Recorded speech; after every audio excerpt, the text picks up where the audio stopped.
Ընտրություն են կազմակերպում, չգիտեն քանի հոգի է ներառված ցուցակներում։ Սա է ցույց տալիս, սա ինչի է ֆունդամենտալ կարևոր, բարձր դատարան։ Երբ որ մենք իրականացնում ենք գործընթաց, որի սկզբի կանոնները փոխվում են, կանոնները իրականացնում են ոչ իրավաչափ, հաշվարկի մեխանիզմներում չկա վերահսկողական գործիքներ, անհնար է ստուգել ոնց են հաշվել, ոնց են գումարել։ Այս են դասական անեկդոտի օրինակն է, ասում են ինչ ուզում ես արա, կարևոր այն ով է հաշվում։ Այս վիճակում ենք մենք հայտնվել։ Եվ դրանից հետո մենք տեղի ունենում հաջորդ զարգացումները։ Հիմա անունը դնում ենք, որ տեղի է ունեցել վերահաշվարկ։ Վերահաշվարկի արդյունքում իրականում որոշ թվերի փոփոխություններ եղել են, բայց դա վերահաշվարկ չէր։ Վերահաշվարկի իրական խնդիրը որն էր, աղյուսակի մեջ տվյալները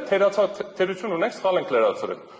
Ես խնդրում եմ, երբ որ իրենք իրենց անձնական տնական բյուջեն կհաշվեն, ոնց ուզում են թող աղյուսակի մեջ լրացնեն։ Հայաստանի Հանրապետության իշխանության կրողի որոշումները, երբ որ լրացնում են աղյուսակի մեջ, բարի լինեն, կիրառեն այնպիսի մեխանիզմներ, որպեսզի այդպիսի տեխնիկական, իսկ իրականում ես ասում եմ հանցավոր թերություններ հանդես չգան։ Նորից եմ կրկնում, ոչ թե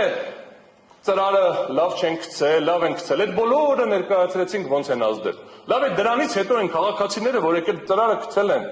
հաշվել են, ընտրատեղամասերում հաշվարկը արել են, աղյուսակը կազմել են, այս աղյուսակի տվյալները դիտավորյալ սխալ հաշվելու նպատակը որն է։